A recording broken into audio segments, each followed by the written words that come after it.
Hello friends, fellow beer geeks. I am Wes, the craft beer geek, and tonight I have a beer for you from Sierra Nevada Brewing out of Chico, California. This is their Narwhal Imperial Stout. Comes in at 10.2% alcohol by volume. This is my first time trying this beer. Surprisingly, I had a really hard time finding one of these this winter. Went ahead and bought it, and I've been sitting on it for a while here, and wanted to go ahead and get this review done and give this beer a try, so when next winter comes around, I'll know whether it's something I want to really try and work and seek out or not.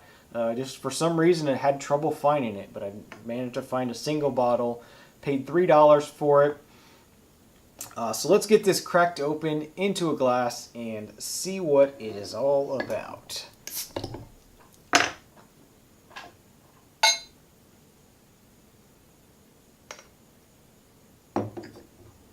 Alright, so this poured out a very dark black, used motor oil, very thick, rich. I mean, I couldn't even see light coming through the stream of the beer going into the glass. So really, really dark, pitch black color. Got a very light head on here, as expected, with something that's over 10% alcohol by volume. Doesn't stick around too much. I can definitely smell it already. So let's go ahead and see what it smells like.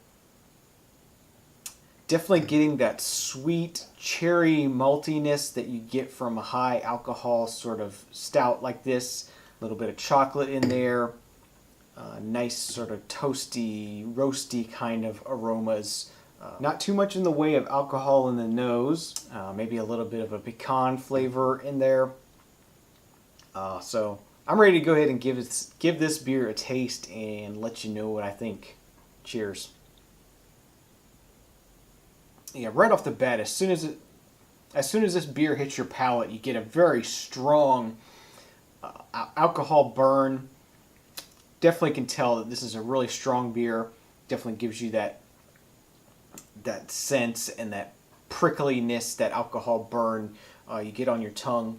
But then once you get into the beer further, it gets really nice and smooth and velvety, rich, chocolatey. A little bit more of the cherry in there.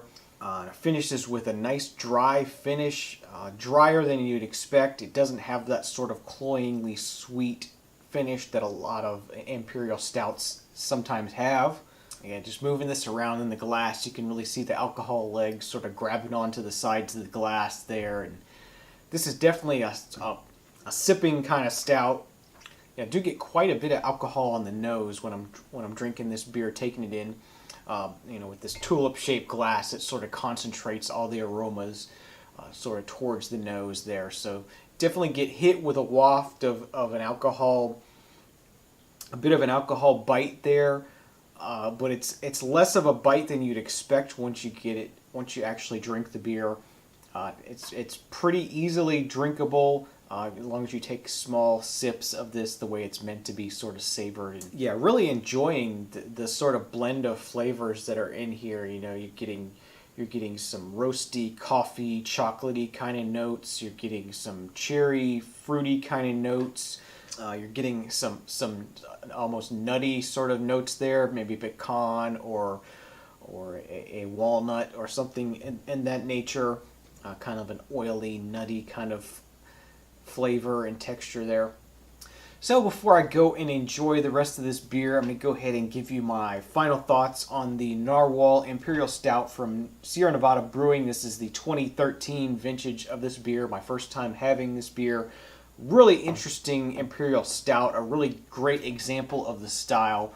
Really nice drinking beer, has a lot of a story to tell. Definitely something you want to sit back, relax, and sort of sip on for quite a while.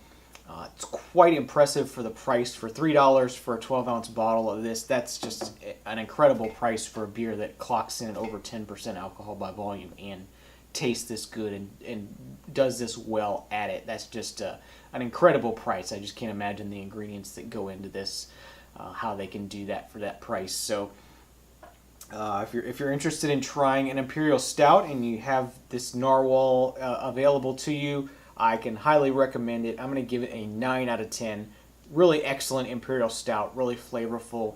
Has, like I said, has a lot of story to tell, has a lot of different kind of flavors that are really interesting, really good. No kind of off flavors in any way. Really smooth, easy drinking. It is a very strong beer, so it's one you want to take slowly. Don't try to go fast on this one. Just sit back, relax, and enjoy it. So I want to thank you for watching this episode of the Craft Beer Geek. If you like this episode, you can find lots more over at craftbeergeek.com. And if you're going to be doing any Amazon.com shopping in the future, please think of us and use the Amazon link on the right-hand side of the page on craftbeergeek.com or in the show notes below on YouTube. It won't cost you any extra. Just be a referral link from us, and I thank you for that in advance. So thank you again for watching. Please subscribe. Please drink responsibly, and remember, I don't drink bad beer. You shouldn't either, and we'll see you next time. Cheers.